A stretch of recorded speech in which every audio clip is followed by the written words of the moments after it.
As much as I'd like to say I don't really have any side effects, but there are some. When you're on medication, you can't drink as much as you used to because you're affecting your liver and your kidneys and everything else like that. Your body wasn't meant to be medicated every single day of your life.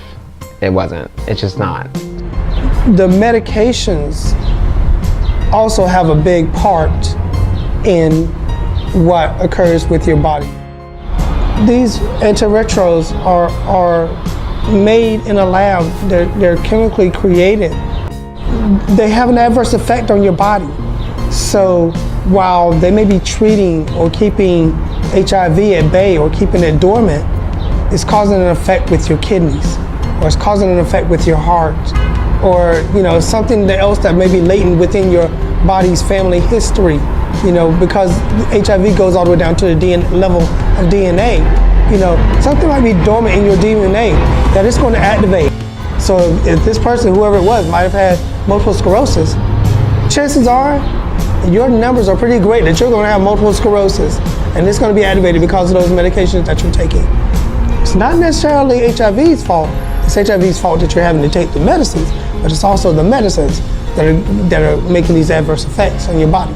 For me, the side effect was when I first went onto meds, I became very unwell, just very, I couldn't stand up. Every time I stood up, I collapsed. I was very nauseous. I had all those problems at first.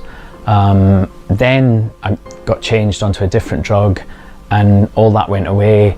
So really, for me, I feel very lucky that I don't really have any side effects from HIV. I tend to get tired and I sometimes have night sweats, but they're the only things really that I can say, I can, put towards, that they've come from HIV symptoms.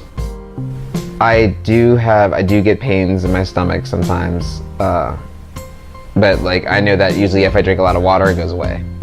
I know that I try to take my medication in the middle of the day or at the end of the day, because to me it's like if it makes me tired, I will never feel it because I'll be sleeping.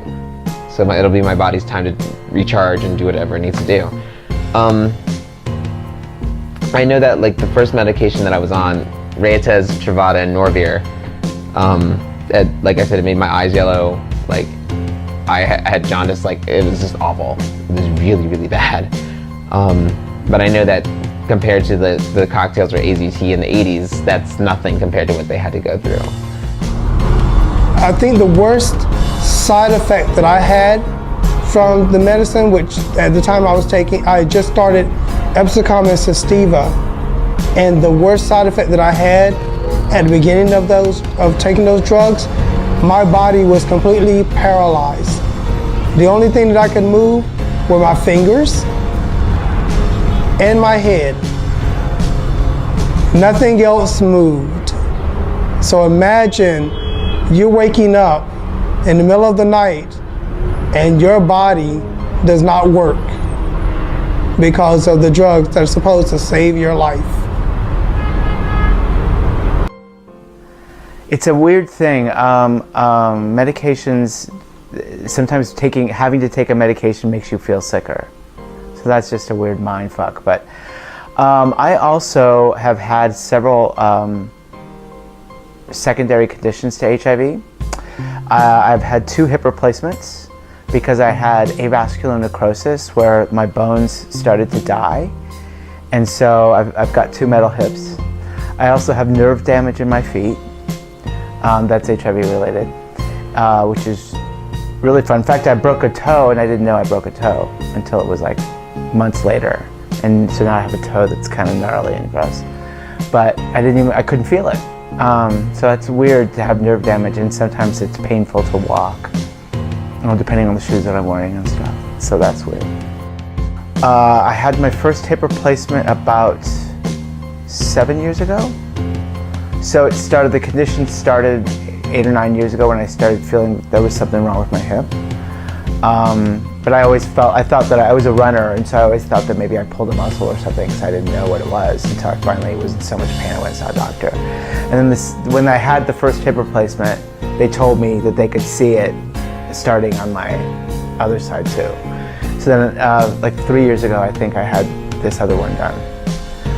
And they also told me that I'm gonna have to have them both re-replaced eventually because they're not built to last, and I'm so young that they're gonna have to probably redo it.